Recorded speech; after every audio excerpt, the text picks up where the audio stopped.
going to be playing through a run-through of Monster Prom, and I'm going to be playing with voices for the first time. They are not my own, they are from a soundboard, but bear with me as I run through them and play with a controller. I don't have keybinds.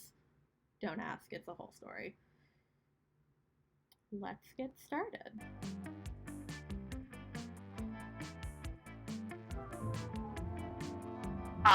Spooky high. Cool. The sweetest years of our lives. Back then, we were young and unafraid. Sometimes reckless, sometimes brilliant, sometimes just stupid, but always willing to live life to the fullest. We were on a wild journey to discover who we really were. I can switch back. I usually play as this first character, and we'll just keep the normal one. They, them pronoun, so it applies to most people. Yeah. All right. Let's do it.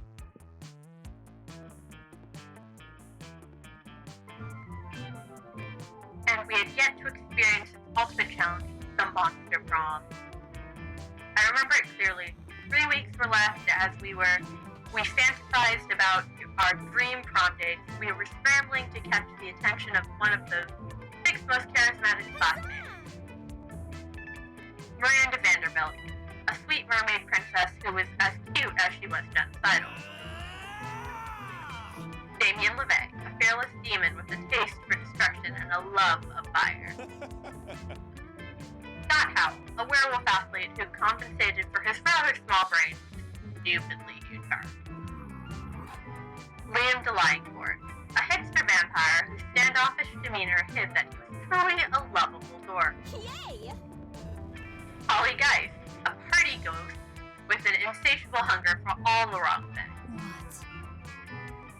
What? And Vera Oberlin, a mean self-made gorgon with a merciless sense of humor. It was clear it had to be one of them, but who?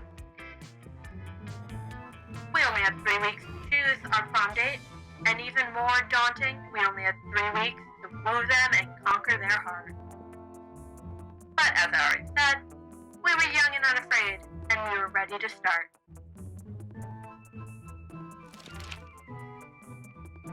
Welcome to the Monster Prom, stupidest pop quiz ever. All minds are rotten, but they are rotten in so many different ways. Worry no more, we're now using our PhD in bullshit to diagnose which kind of deviant sicko you are. Monster Prom, stupidest pop quiz ever. We'll throw a bunch of absurd questions at you and turn your answers into your character's stats. This way, each of you will start by having stats that better reflect your true selves. Let's start.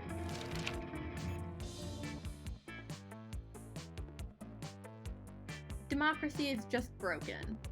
What would be the best of choosing the leaders of the modern society? You put all the candidates in an empty room with a wild grizzly bear. Whoever kills the bear should be our president. If everyone dies, then it's obvious the bear should be our president. Whoever can play the most heartbreaking violin solo wins. We create a reality called America's Next Top President, where the candidates compete in all kinds of physical and mental challenges.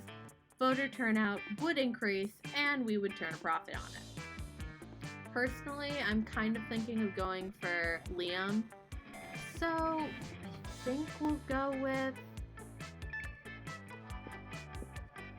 America's Next Top President?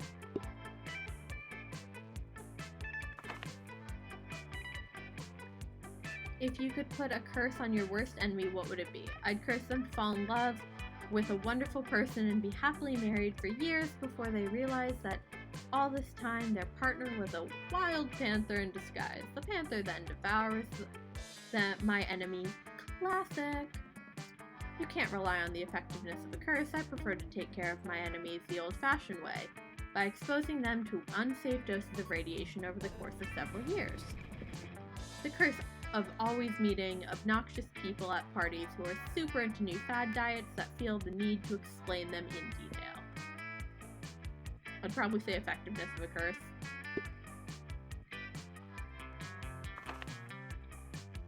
If you were an ice cream, which flavor would you be? Spicy chocolate. No, chocolate on fire. Rainbows and gummy bears. Tequila and Coke. Oh, that's Polly. That's definitely Polly. Double cream, de la Gruyere, and meringues. I think that's Liam. Success and meat. Meat seems like Scott. Success seems like Vera. We'll go with this one, because I know he loves fancy food. And we got Liam. Perfect.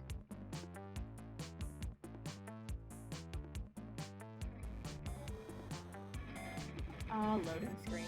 They take forever, but it's worth it in the end. I guess. Yeah, I mean, you get to play the game, so it kind of works out. Oh wow, this one's taking a while. My computer must be majorly overheating. Oh, it's not. Well, it is a pretty big game, running on a Switch, which isn't the best process. Alright. Let's see. Let's start off with, let's gain some charm, because charm is definitely our lowest stat, and I can't remember exactly what you use for, to get this guy.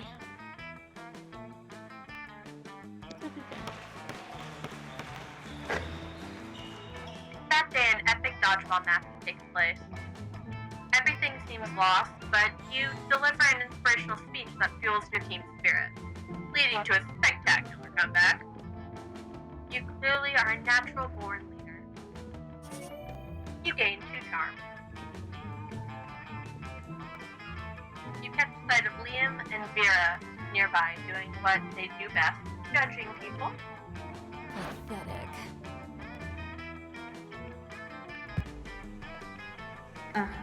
Do you see the leggings that Succubus is wearing?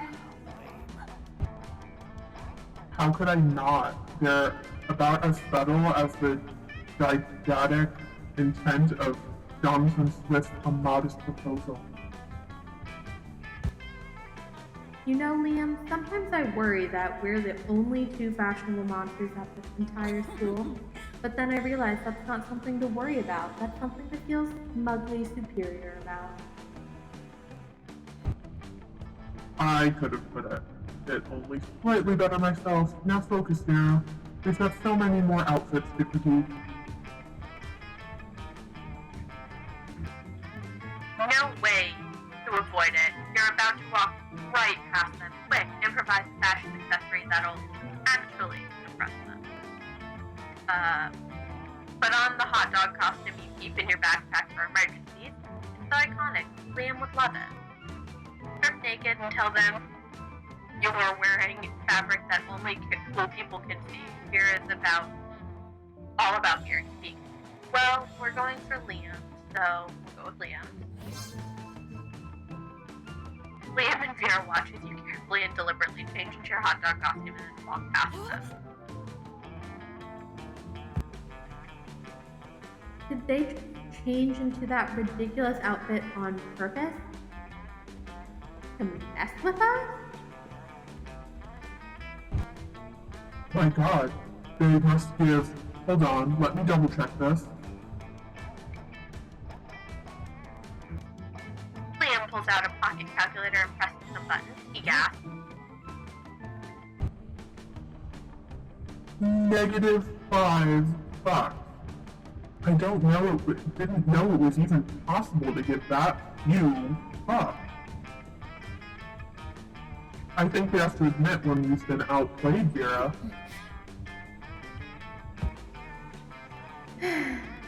Alright, I'll order us matching hot dog costumes immediately.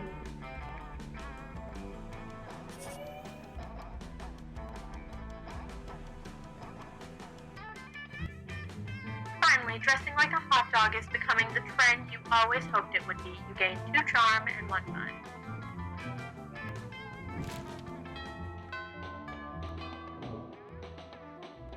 Alright.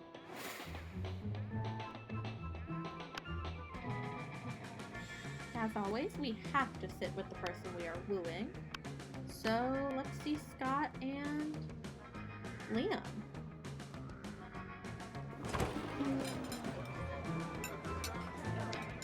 You take your seat between the strongest and smartest men you know. Liam appears to be taking a very intense picture of the sun with garlicky food. Scott is looking about as confused as you currently are.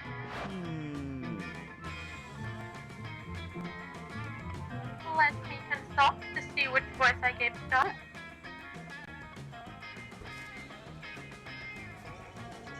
But Liam, food is delicious. It's for eating. That's why they call it lunch.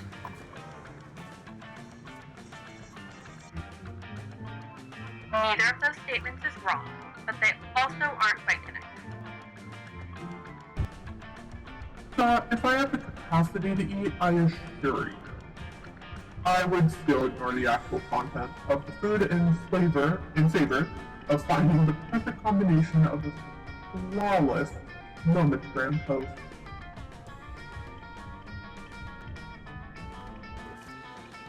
Oh, I see.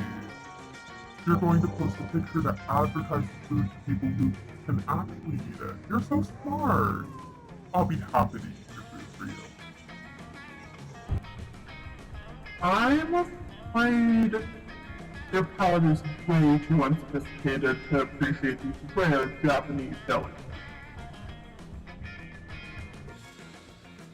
Oh, they're Japanese? Do you have any sauce there? Gosh, what? You know what? Fine. I've taken all the pictures I need. Eat whatever you want. Thanks, Liam. Oh, they all look so yummy. I don't know where to start. Yellow, any ideas? Maybe your choice of snack can get one of these boys to want to snack on you in an innuendo way, not literally. Obviously, the lychee fruit-flavored custard with a side of tofu and a drizzle of raspberry extract is the most superior food on the plate. Go for the brightly colored bag of meat biscuits that somehow has an anime drawing of Scott's face on it. It says Scott Snack. Well, we are going for Liam, so we'll go for the first one.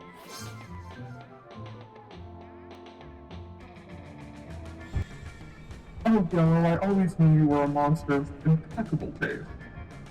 Actually, that isn't true. I assume everyone has horrible taste and a useless aesthetic. But in this case, it's pretty clear that this assumption does not apply to you, to your beautiful self.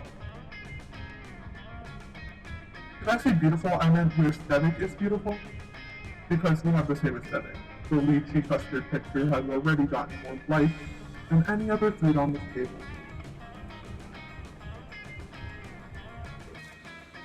And it's absolutely delicious. How could the way it tastes possibly have any relevance to a conversation about food?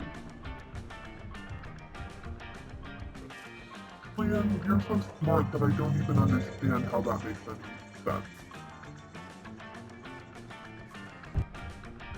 Thank you for being someone with whom I can actually discuss the important nuance of Japanese food pictures. It appears that you and me, against a very ignorant world. Yeah, stupid everyone else for actually eating their food and not taking pictures. Thank goodness you and Liam have each other. XO, XO.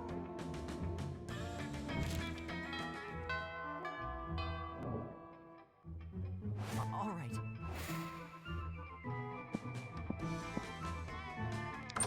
Hey, stranger.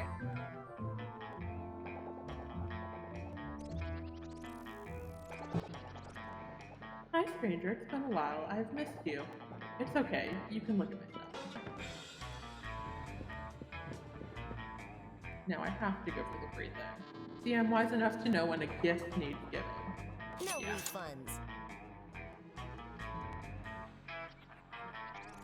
I know that the composition is not that great and the color palette lacks depth, but Screw you. It's a gift.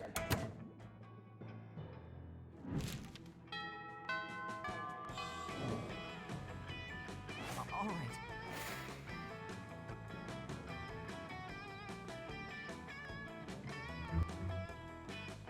We're doing pretty good on smarts, which I think might be one of the stats.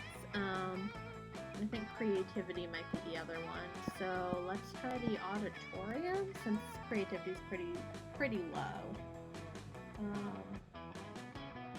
Yeah, let's go with that. That day, while rehearsing for the class play, it's as though the muses themselves had descended to give you a figurative, your performance is intense and inspiring. It will be remembered for generations, which is pretty rad by high school play standards. You gained 2 creativity. You're happily examining the messed up crayon drawing you got from the store, thinking about what kind of frame you will enhance its colors and stupid composition with when Scott approaches you. Yellow! Hey, Yellow! Is that a picture? I love pictures. Coach says one picture is worth 1,000 words, and there are so many words I love, like pizza and good and boy, so a picture must be even better. What's your picture saying, bro? It looks like a little stick person holding hands with 2 big stick persons, and also there's a house and the sun has hair.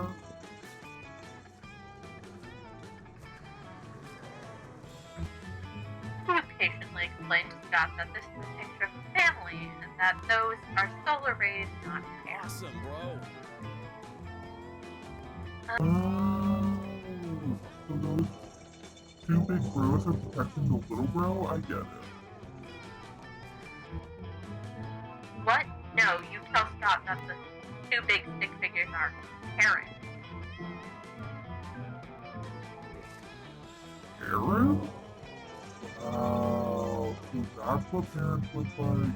I totally have some parents, but... well, I've never actually seen them.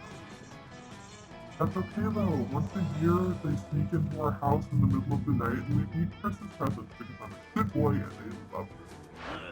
What a noob!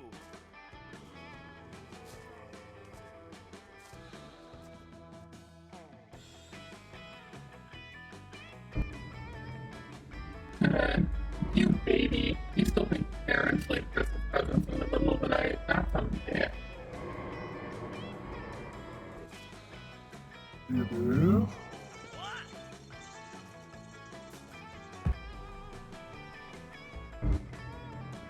Yeah, everybody knows that all Christmas gifts are delivered by Santa Claus, a bearded home invader with a lobster hands and a cookie fetish. But my parents think I'm a good boy. Yellow, are you just gonna stand there and let those douchebags ruin Scott's innocence? Distract him.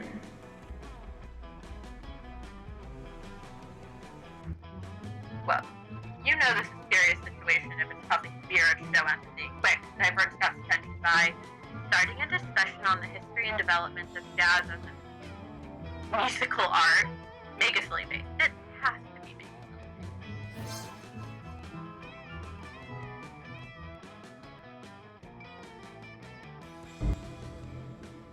Look, Scott, it's time that you face the truth about your parents there. Wait, look at that funny face Yellow is making. What? God, this is a really serious. Oh my god. That face is hilarious. How are they doing? I can do it too, you just gotta go, like,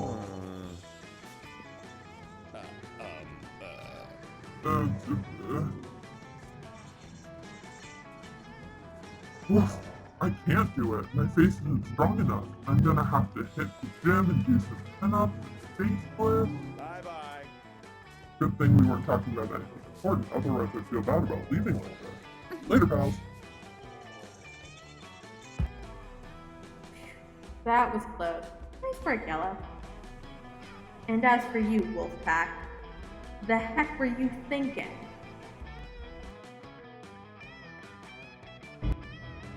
Sorry, I guess emotionally harassing our little cousin is our way of coping with our unstable life. You've got to admit, it's weird that Scott's been living with us and our grandma his whole life and still hasn't realized our parents aren't coming back. Yeah, I could relate to that, and maybe it would be better for him to accept the truth. I just don't think he's ready yet.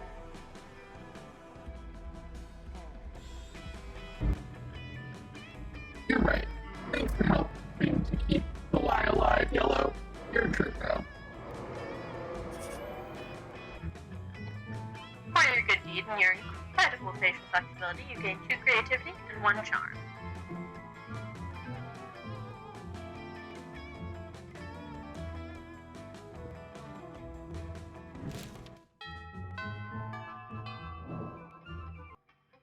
All right. Of course, we're gonna go sit with our lovely friend. You approach Liam and Vera at the table, but before you can sit down, Vera holds up a hand. Stop. This is the cool people table, where only cool people are allowed. So sweet. I would agree with that, with what Vera just said, but agreeing is something the uncool people do. Wouldn't you agree, Vera? Nice try, Liam, but I think we're getting away from the point. This interloper still wants to sit with us. Well, if they sit with us, they're going to have to prove they're as cool as we are. But without, like, trying to prove it, trying is not cool. So, what's it going to be? Well, I guess I'll be going then, because there's no way anyone could ever be as cool as Liam. Let me ask you this.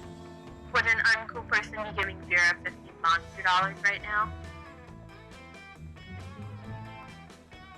Let's see. We're going for Liam, so it has to be the first one, right?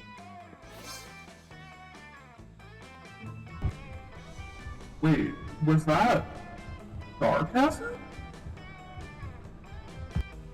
No, of course not. Yellow is clearly being totally sincere. There it was again. Are you two doing that on purpose? Now, why on earth would we do that? I can't tell whether you're being sincere or ironic. It's so cool. Everyone knows clear and efficient communication is the least cool thing of all. You wooed me with your open disdain for language. I can't tell if you're being serious or not. Exactly.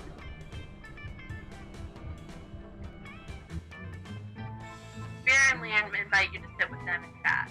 By the end of lunch, none of you have any idea what anyone else meant. So cool!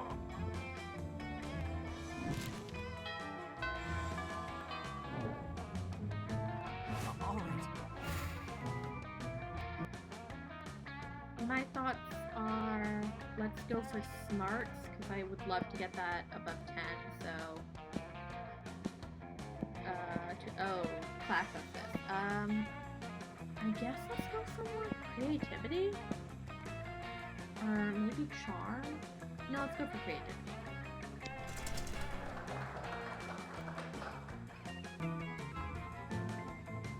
That day while rehearsing for the class play, you can't help but feel that you're not as good as the role requires you to be.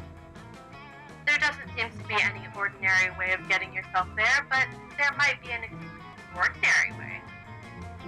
You summon the devil, one of many, and make a deal to enhance your creativity just a bit. You gain 2 creativity. You also lose 3 years of life as your end of the deal. But who cares? They weren't happening in game anyway.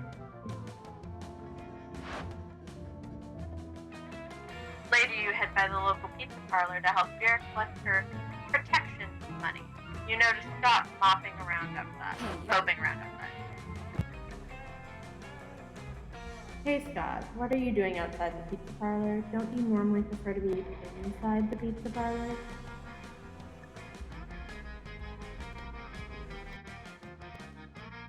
Well, it all started when I did some research into wolf mommies and daddies. Ah! It turns out wolf parents are responsible for providing food for their children. Then it hits me. The pizza delivery guy provides almost all of my meals. And you know what that means? I know what you think it means.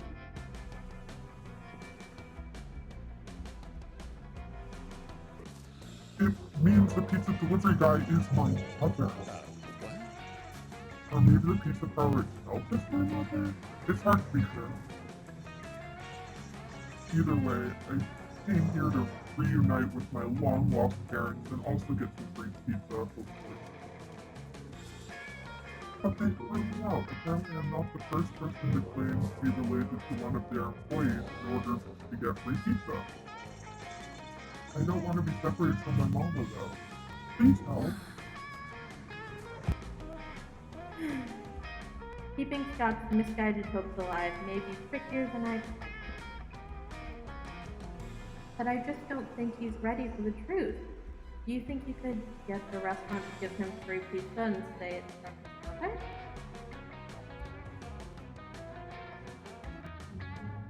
Screw it. He's got a flexible relationship with the truth anyways. Scott seems so sincerely invested in this. So, you do the only reasonable thing. Convince the proprietors that you're a time traveler from the future and give free pizza to Scott and giving free pizza to Scott is the only way to stop the pizza uprising. Act like an entitled person until they give you a free pizza. This one seems more creative. Ooh, charm. You wrap yourself in tinfoil and burst into the kitchen of the pizza parlor, screaming about time travel and sentient pizza. At last, cries the chef, our savior has come to free us from our pizzoid masters. For years we have suffered and secret beneath the yoke of the pizza lords, but no longer defend us. Before you know it, you are thrust into an epoch-defining conflict between monsters and pizza monster, culminating in a climactic battle with an enormous calzone atop the Empire State. Afterwards, the grateful pizza chefs provide you with a large meat lover special. They even sign the box, "From Mom with love," despite thinking that kind of weird request on your part. You take the pizza outside, bruised and covered in pizza sauce, to find Scott still patiently waiting. Hey Yellow, you've been gone a long time. What's that? The pizza? From my mom? Hooray! I knew it. I knew she was real. And that she would give me a free pizza? Also, you smell delicious, and I lick your face.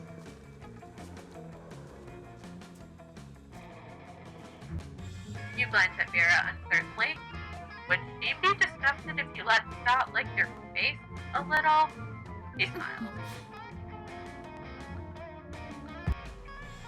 Go ahead, man. You earned it.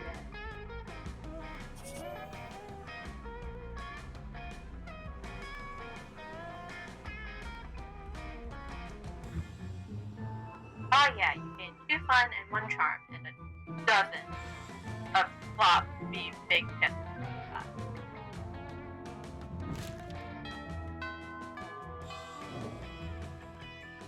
All right. Now I think I'm going to try and gain some more smarts from class, since the shop person was there before and I didn't really want to interact with the shop person that time because I didn't need to buy anything.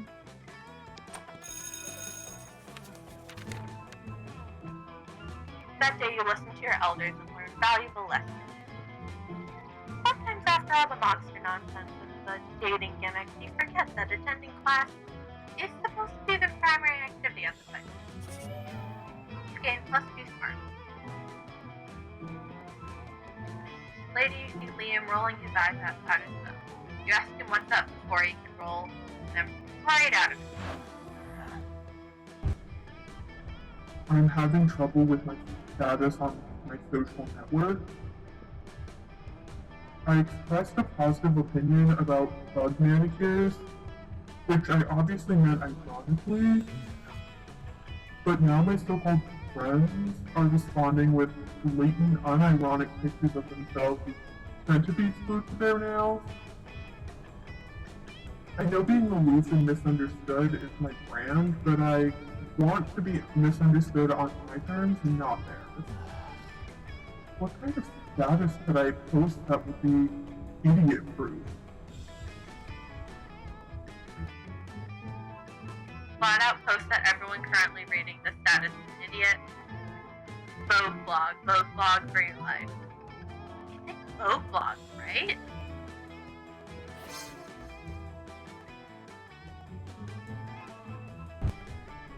Vogue blogging is a tricky proposition, Welcome to Unedited. but luckily I am a master of the blogging art. The trick is to reel people in with an intriguing premise, but make it absolutely clear that they will never know what it is. Once they ever know, I don't want to talk about it. So sick of this, but I don't kiss and tell or fight and tell. I'll do something like, "It's all your fault. You know who you are." And then a high heels shoe emoji. No one can possibly misinterpret that because there's nothing to misinterpret.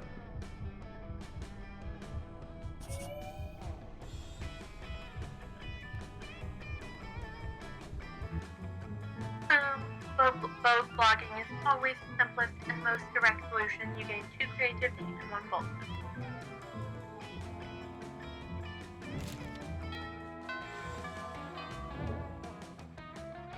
All right. As always, we sit with our future person, hopefully. Fingers crossed. You approach Liam and the table to find them thoughtfully tasting several glasses of wine. This school has literally no rules, apparently.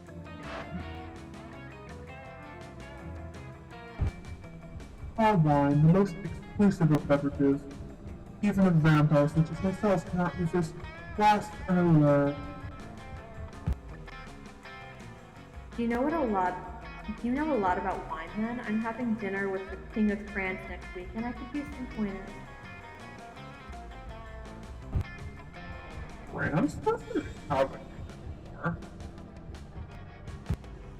That's what the media wants you to think, so do you know about wine? Alas, in my centuries of living, I've only learned how to look good holding wine, not to evaluate it.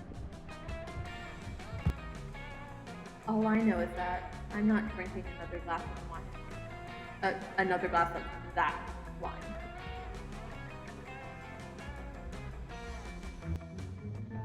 Vera points at a bottle with Ollie's toilet wine written on it in permanent marker. Of course it's Polly. It had to be Polly.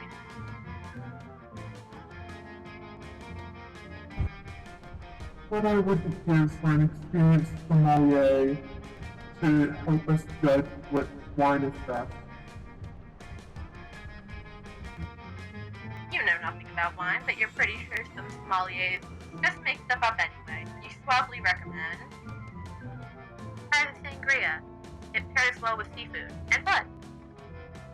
The tannins in this robust Malbec are an elegant way to mask the taste of poison, perfect for diplomatic menus.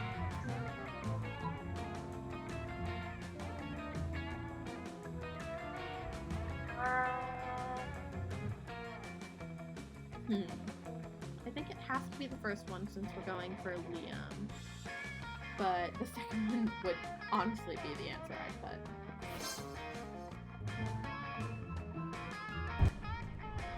You know, the pronounced sweetness and citrus flavors would go well with an unholy blood meal. I've always tried to pair Pinot Noir with blood, you know, because Noir means dark like my soul. And I always avoid sangria because the little bit of fruit in it made it seem inauthentic. But I suppose the clue is in the title, isn't it? This truly is a new dawn for sanguine cuisine. Well, not dawn per se, but let's say a new dusk? Yes, a new dusk for sanguine cuisine. As someone who does not literally drink blood, I'm afraid I can't share your enthusiasm. But I do like to imagine vampires getting chunks of fruit stuck between their fangs.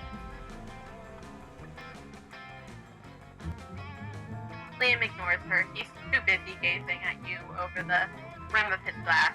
He's a little drunk, but you don't know.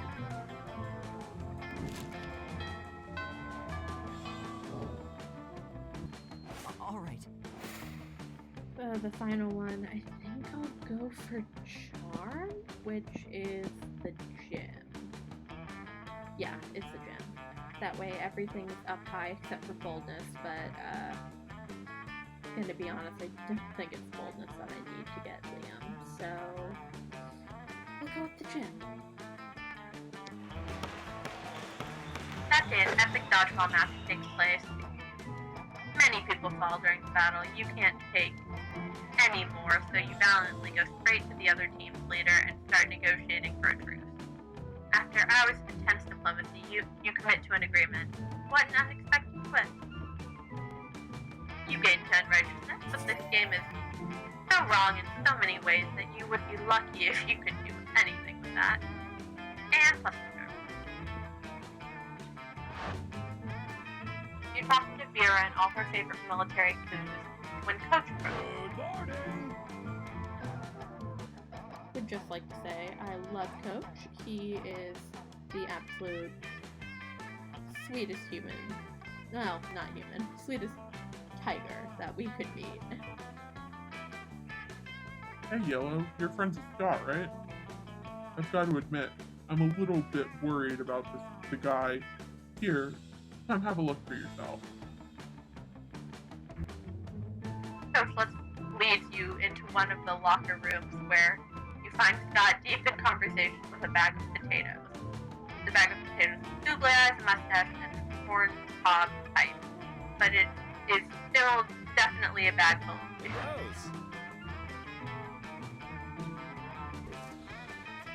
Oh, hi Coach. Hi Yellow. You're just in time to see my dad, Mr. Scott Sr. He was on a business trip to space my entire life, but now he's back and he will never leave again. His eyes are very wobbly and his body is very potatoey. I know, right?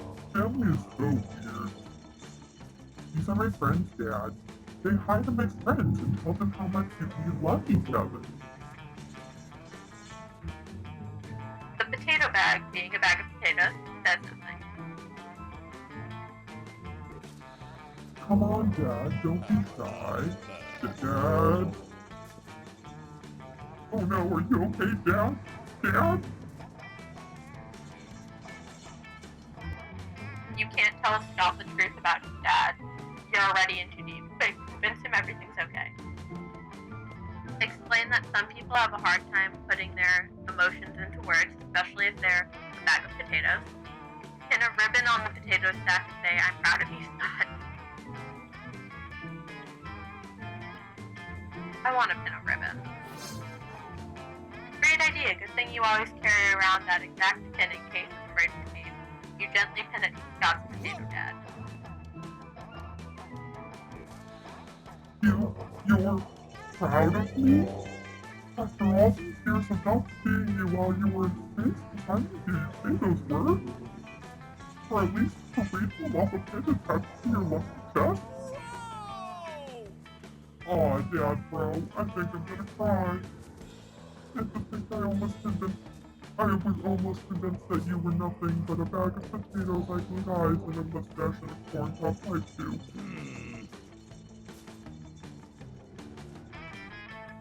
I mean...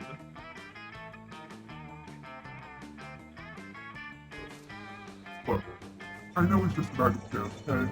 I mean... Everybody needs a dad, right? Even if it's just a bag of potatoes with accessories. Oh, Scott, you don't need a dad. I mean, I have a dad, but I despise him and I haven't spoken to him in over 10 years. I never knew my birth parents, Scott. I know it's hard, and sometimes you might even ask yourself why they did that. But how do you stand it not having a family? I have one. I'm an overland, and I don't need to know anything more than that. If someone abandoned you or me, then you know what? It's their loss, Scott. I love you. And my family is all the fit young students who pass through this gym. You see, Scott, family isn't about blood. It's about love. But it can be about blood. You know, if the family in question happens to be a crime family. That's probably the most heartwarming thing Vera is capable of saying. Scott certainly seems to think so. He crushes the three of you in an enormous bear hug. Or would you call it a wolf hug?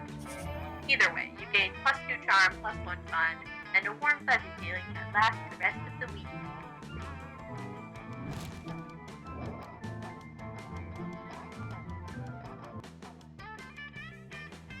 Let's see if we got the ending with Liam.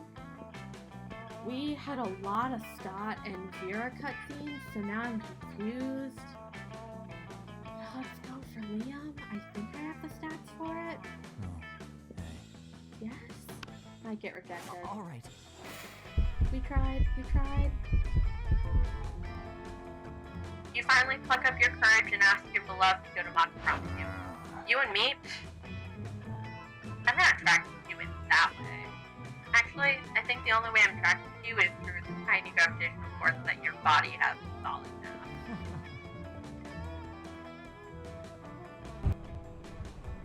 I am so sorry that was the wrong voice, but you get the point.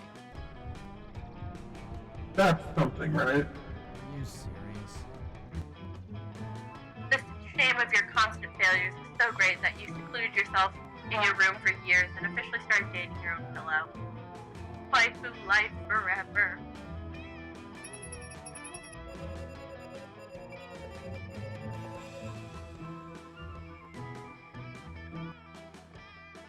Well, we tried, we failed, we came, we conquered. Not really, we didn't conquer anything. But we arrived. And you know what? I think I should have gone for Scott. I feel like really out of connection and I probably would have gotten a secret ending. But you know what? You live, you learn, you get to replay it. There are 34 secret endings. I have gotten one of them. So, you know, that's that. Thank you so much for watching, and I'll see you next time. Bye!